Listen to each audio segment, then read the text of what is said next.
My young adult East Asian wife texted, "No signal here. Girl's trip was incredible." But when I opened her page, My name is Leo. I'm 36 years old, and until last weekend, I truly believed my marriage still had warmth left in it. Maybe not the fire it once had, but at least the steady glow of shared years, shared memories, shared lives.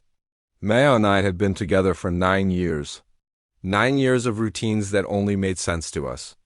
9 years of grabbing each other's hands in grocery aisles and laughing at old inside jokes. 9 years of believing we were solid. That's why when she cheerfully announced she was going on a girls' trip, I didn't think twice. She'd been stressed, overworked. A weekend away with her friends sounded harmless, necessary even. Friday morning, I kissed her cheek as she hauled her oversized suitcase toward the door. She flashed me that wide, excited smile I'd always adored and said, "Don't worry, Leo, I'll text you when we reach." I didn't know it would be the last moment I felt peace. Saturday afternoon, my phone buzzed. No reception here. Girl's trip was incredible, I smiled at first.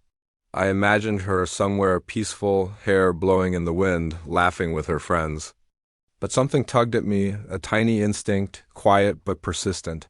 I opened her social media page, just curious. Scrolling took 2 seconds, and then the world beneath me shifted. A photo of Maya on a beach I didn't recognize, her arm around a man's shoulders. Not one of her friends. Not someone I had ever met. A stranger. They weren't just posing.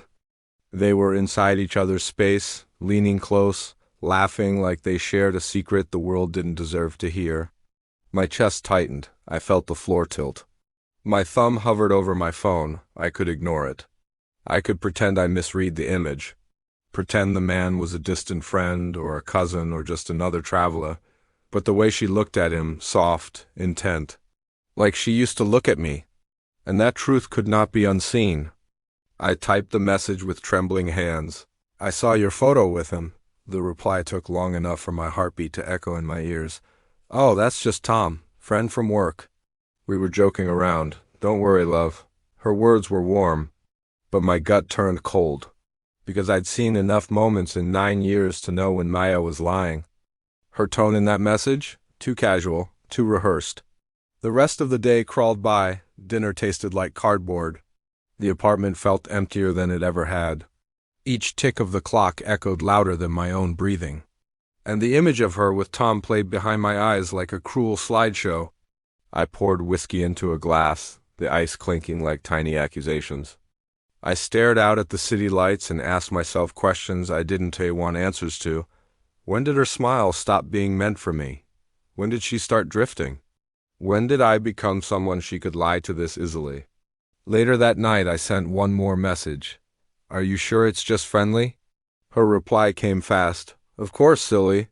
You're imagining things?" But the message didn't soothe me. It cut deeper. Because the truth wasn't hiding anymore, it was standing in front of me, staring without blinking.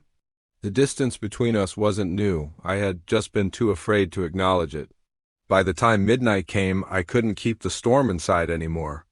I called my best friend Ethan. He listened silently, letting me spill everything. Then he said the words that changed everything. "Leo, if you really think something's going on, you need clarity. Not assumptions." He was right. But clarity hurts more than doubt. That night I didn't sleep. I lay awake, staring at the ceiling, tracing all the moments I had overlooked, her late-night phone calls, the way she put extra effort into her appearance lately, the vague mentions of a coworker named Tom. I thought it was stress. Turns out it was distance. Sunday morning arrived with another notification. A second photo, closer this time. No, joking around, his arm draped across her shoulders like it belonged there. Her leaning into him, laughing with her whole face. The kind of laugh she hadn't shared with me in months. It felt like someone punched the breath out of my lungs. I didn't reply. I couldn't. I just sat there in the quiet, feeling 9 years crumble into dust around me. By evening, I paced the apartment waiting for her return. Every possible conversation replayed in my head, every version of the confrontation that awaited. At 7 p.m., the front door opened. Maya rolled her suitcase inside, humming happily, like her world hadn't twisted mine into knots. Leo, you won't believe how amazing the trip was. Her cheerful tone made my stomach knot. Maya, I said, keeping my voice steady. We need to talk. Something flickered in her eyes, fear? Guilt? But she followed me into the kitchen. The air between us was thick, heavy with the truth she hadn't yet confessed. I took a breath. I saw the photos, her smile cracked. Oh, the ones with Tom? Yes, tell me the truth. She let out a soft, nervous laugh. Leo, that's not what you think. I shook my head, the ache rising. Then what is it, Maya? Because that didn't look friendly. And I don't need the full story. I just need honesty. She hesitated, and in that hesitation, everything broke. Leo, it wasn't just friendly, she whispered, but it's complicated. I didn't mean for it to happen. I held up my hand. I don't want excuses. The room went still. Her silence confirmed what her words never could. The trust we built over 9 years, fractured, deeply, maybe irreparably. I felt my heartbeat pounding not with rage, but with a clarity that scared me. I need space, I finally said. Her eyes widened. Leo, please, I said I need time. For the first time in years, I turned away from her. I packed a small bag, just enough for a few days, and called Ethan. Come stay, he said immediately. Monday morning was gray, heavy. I sat quietly with coffee when Maya approached again, her eyes swollen. I don't know what we are anymore, Leo. I looked at my mug. Neither did I. I only know one thing, I said softly. I won't be invisible in my own marriage. She reached for me. I stepped back. It's too late for sorry, Maya. Your actions were louder than any apology. Her shoulders collapsed. But I was done collapsing with her.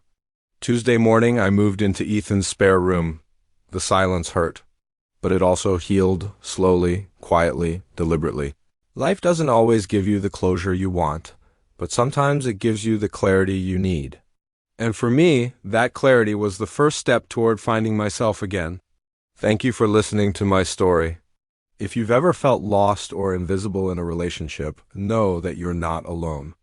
Your healing journey starts the moment you choose yourself. Don't forget to subscribe for more stories about finding strength in difficult times.